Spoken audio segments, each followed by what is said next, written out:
ओम नमो भगवते वासुदेवाय। ओम नमो भगवते वासुदेवाय। नारायणं नमस्कृत्य नरं चैव नरोत्तमं देवीं सरस्वतीं व्यासं ततो जयमुदीरये। शृण्वतां स्वकथा कृष्ण पुण्यश्रवणकीर्तन हृद्यन्तस्ते भद्राणि विदोनोति सुहृत्सता नष्टप्रायेषु अभद्रेषु नित्यं भागवत सेवया भगवते उत्तमा श्लोके भक्तिर्भवति नैष्टिकी। Reading from Srimad Bhagavatam, Canto 4, Chapter 16, Text 26. तत्र तत्र गिरस्तास्ता इति विश्रुता विक्रमः श्रोष्यत्यात्म आश्रिता गाथा Prithu Prithu पराक्रमः. Translation and purport by His Divine Grace A.C. Bhaktivedanta Swami Srila Prabhupada, Srila Prabhupada ki jai.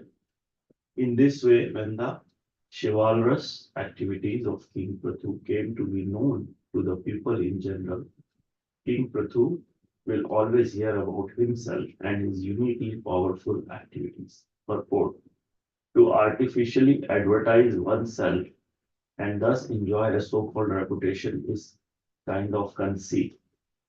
Prathu Maharaj was famous among the people because of his chivalrous activities.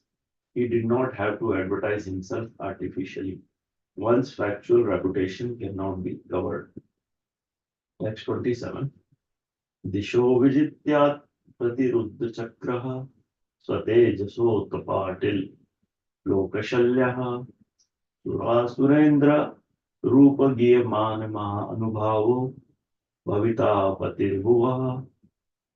Translation: no one will be able to disobey the orders of Prithu Maharaj. After conquering the world, he will completely eradicate the threefold miseries of the citizens. Then he will be recognized all over the world. At that time, both the Suras and Asuras will undoubtedly glorify his magnanimous activities.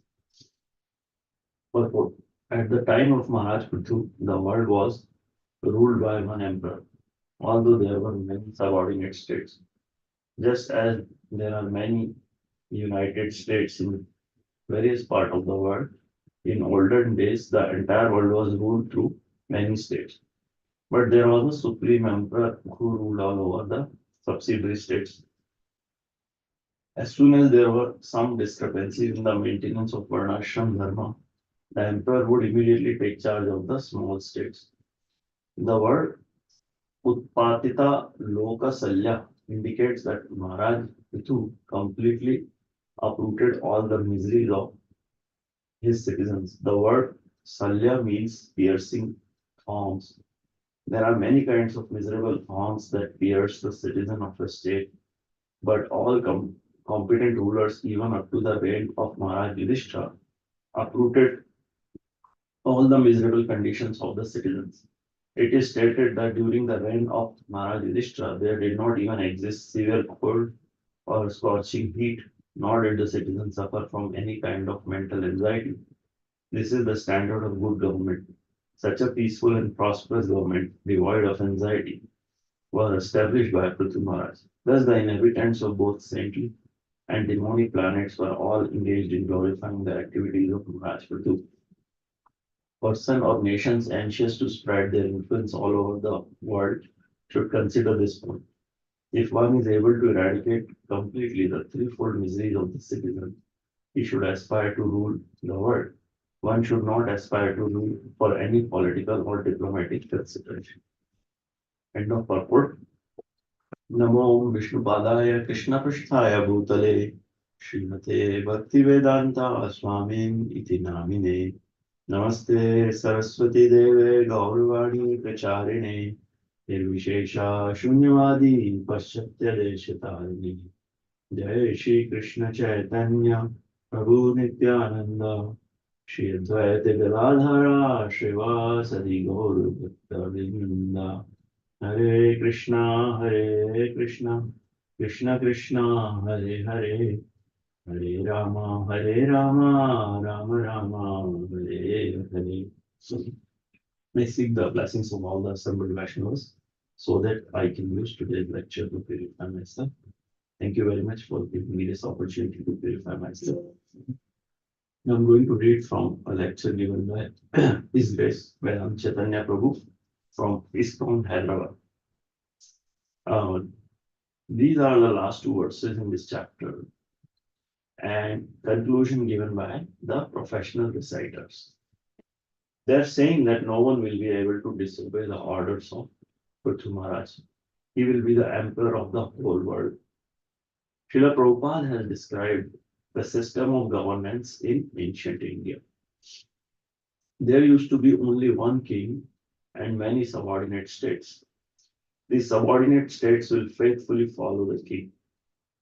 When Maharaj Yudhishthira was doing the Rajasuya Yajna, he sent his four brothers in four directions.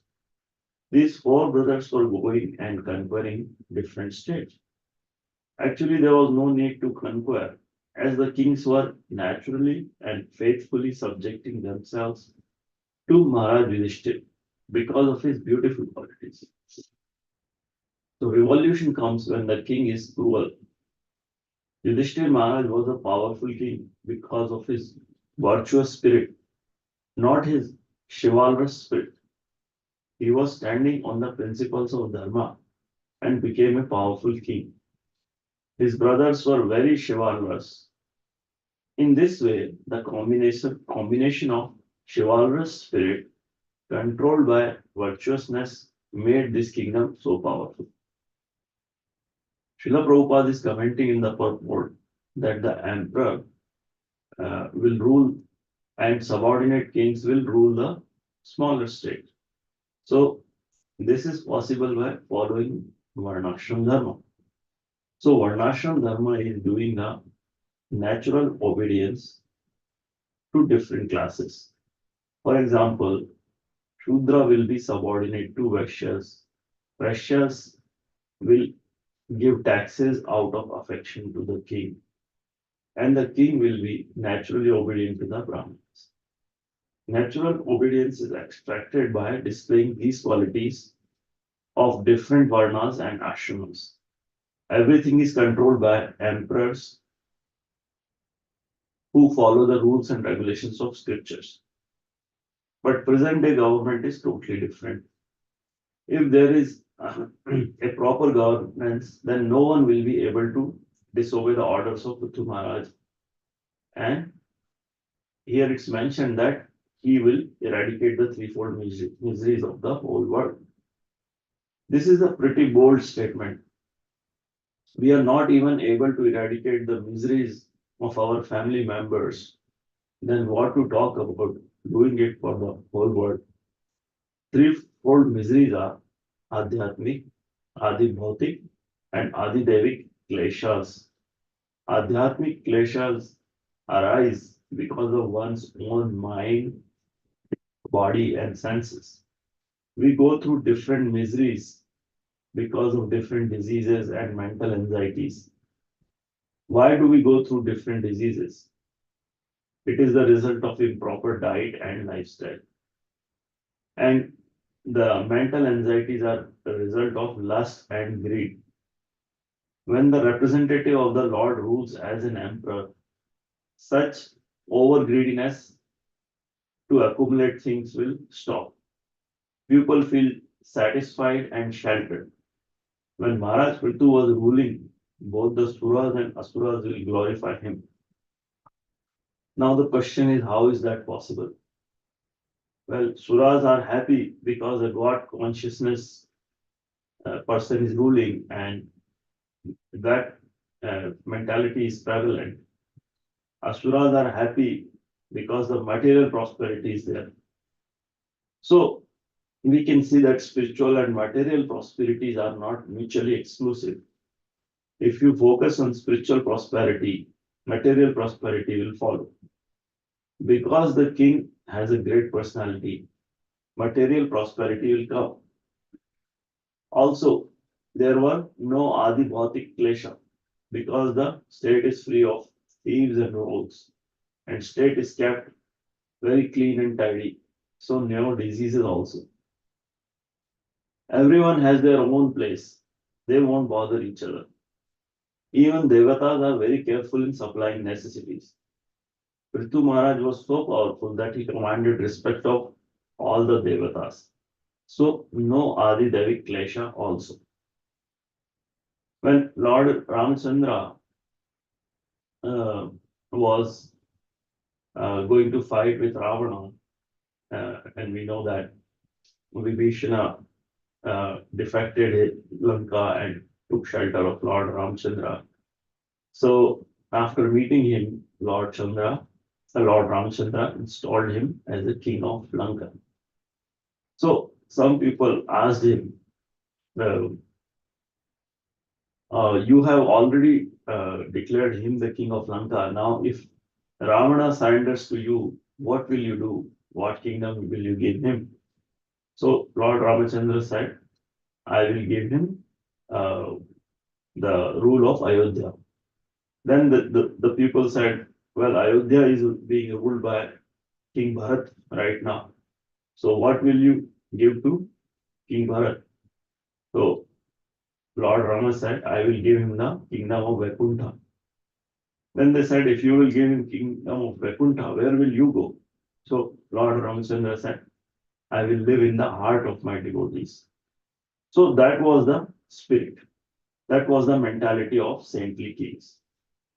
Even when Lord Ramchandra was returning to Ayodhya after defeating Vibhishana, Vibhishana requested Lord Rama to take rest for some time because he knew during his 14 years of Vanvas, Lord Rama did not have proper food, nor did he have rest. So he offered to provide him all the facilities and serve him so he can take some rest before going to Ayodhya. But Lord Ramachandra refused because he said, my family and citizens of Ayodhya are waiting for me. So I cannot uh, wait even for one more moment.